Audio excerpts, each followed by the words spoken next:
Assalamualaikum warahmatullahi wabarakatuh. Apa kabar anak-anak? Semoga semuanya dalam keadaan sehat ya. Pada kesempatan kali ini, Ibu akan menjelaskan tentang meneladani perjuangan Rasulullah Shallallahu Alaihi Wasallam dalam peristiwa Fathul Makkah. Apa itu Fathul Makkah? Ada yang tahu tidak? Fathul Makkah artinya kemenangan kota Makkah. Siapa yang mau dengar kisahnya? Begini nih, setelah sekian lama pergi ke Madinah, Rasulullah Shallallahu Alaihi Wasallam merasa rindu kepada kota Makkah tempat beliau dilahirkan. Pada tahun ke-6 Hijriah, tepatnya pada bulan Zulkaidah, Nabi Muhammad SAW dan para sahabatnya di Madinah berniat untuk menunaikan ibadah haji. Akan tetapi, rencana mereka tidak semulus yang dibayangkan. Ketika sampai di perbatasan Hudaybiyah, para umat Muslim dihadang oleh kaum kafir Quraisy. Mereka menolak kehadiran dan niat umat Muslim untuk menunaikan ibadah haji. Rasulullah Shallallahu Alaihi Wasallam mengutus Utsman bin Affan untuk menjelaskan tujuan umat Islam datang ke Makkah. Namun, kaum kafir Quraisy tetap menolak kedatangan Rasulullah dan para sahabatnya. Mereka bahkan menahan Utsman bin Affan.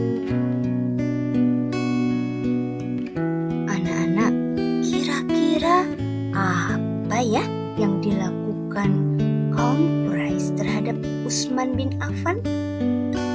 Mendengar kabar bahwa Utsman bin Affan ditahan menyebabkan umat Islam khawatir dan berjanji pada Rasulullah akan membela agama Islam sampai titik darah penghabisan. Sumpah setia itu dikenal dengan nama Baitur Ridwan.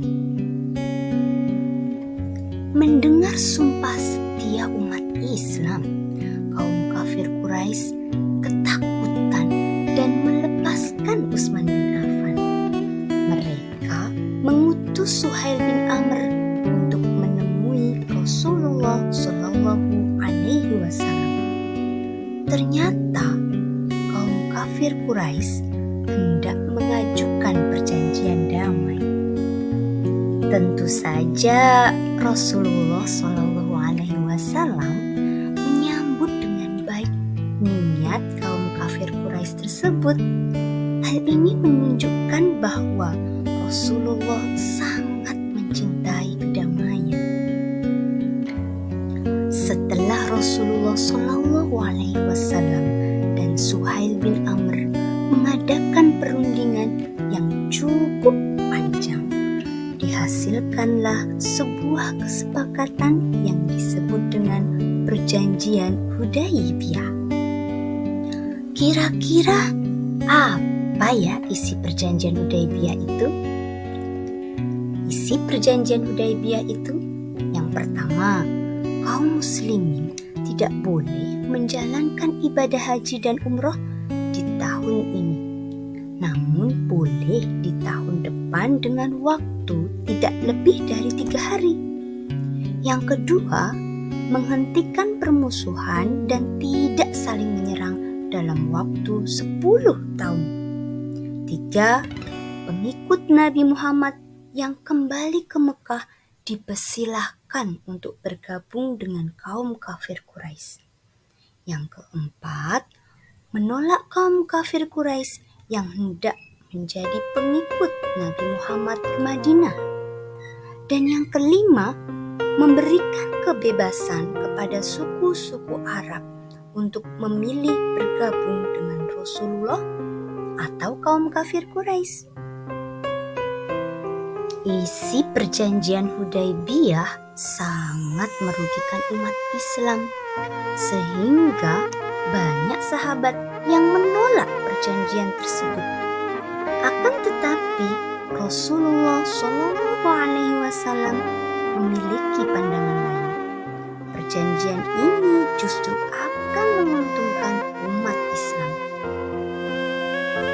Dan benar saja, adanya perjanjian damai untuk tidak saling menyerang selama 10 tahun ini membuat umat Islam memiliki waktu untuk berpikir dan mengembangkan Islam secara lebih leluasa.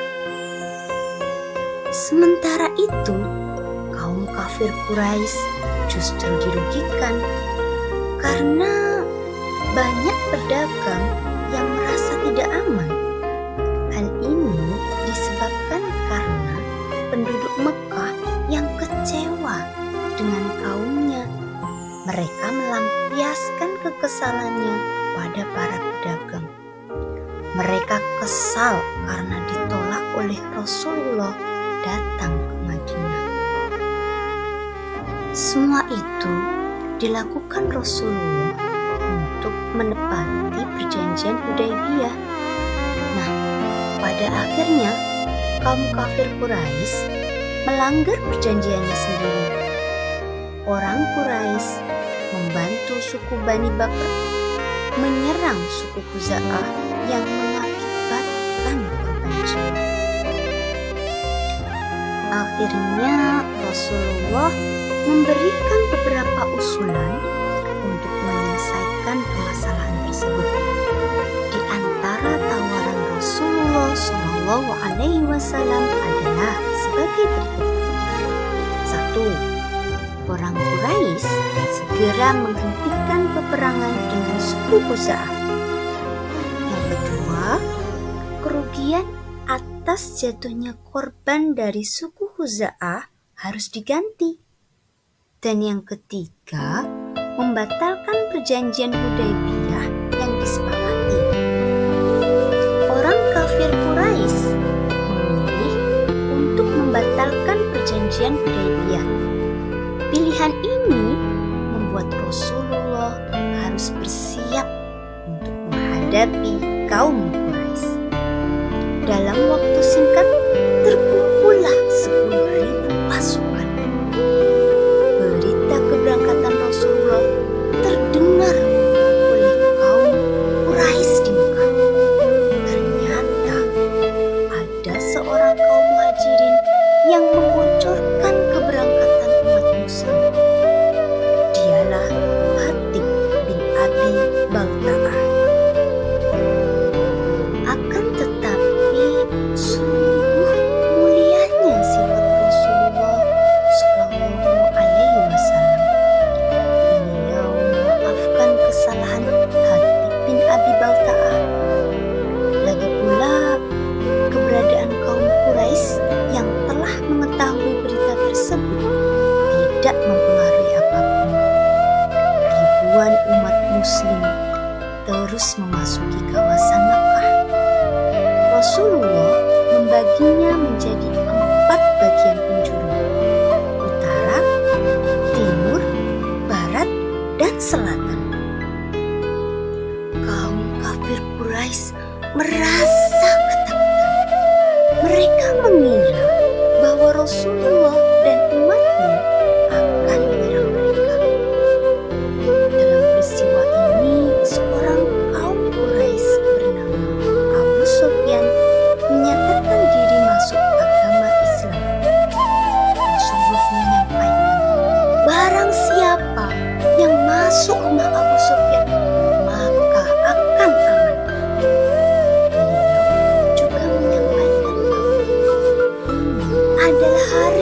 kaum Quraisy kepada dirinya juga umatnya. Dan untuk pertama kali Rasulullah SAW memerintahkan Bilal bin Rabah untuk mengumandangkan adzan di dekat Ka'bah. Orang-orang kafir Quraisy berbondong-bondong menuju Ka'bah dan menyatakan diri masuk agama Islam dan bersaksi di depan Rasulullah. Peristiwa ini disebut dengan Fathul Makkah, pembebasan atau kemenangan kota Makkah. Allah Subhanahu wa Ta'ala mengabadikan peristiwa tersebut dalam Quran surat An-Nasr. A'udzu billahi minasyaitonir rajim. Bismillahirrahmanirrahim. Idza jaa nasrullahi wal fathu wa ra'aitan nasa yadkhuluna fi dinillahi afwajan fasabbih bihamdi rabbika wastaghfirh innahu kana tawwaba. Apabila telah datang pertolongan Allah dan kemenangan, dan engkau melihat manusia berbondong-bondong masuk agama Allah, maka bertasbihlah dengan memuji Tuhanmu dan mohonlah ampun kepadanya. Sesungguhnya Dia Maha Penerima Taubat. Nah, anak-anak, itu tadi kisah dari perjuangan Rasulullah untuk membebaskan kota Mekah. Pesan yang terkandung dalam peristiwa Fathul Makkah tersebut adalah: yang pertama, kebijaksanaan Rasulullah dalam mengambil keputusan. Yang kedua, menepati janji. 3. Mengutamakan diskusi dan kedamaian dalam mengatasi masalah apapun. 4. Tidak ada paksaan dalam beragama. 5. Jiwa pemaaf pada sesama. Anak-anak, sekian dulu ya video kali ini. Nantikan kisah Haji Wada di video berikutnya. Wassalamualaikum warahmatullahi wabarakatuh.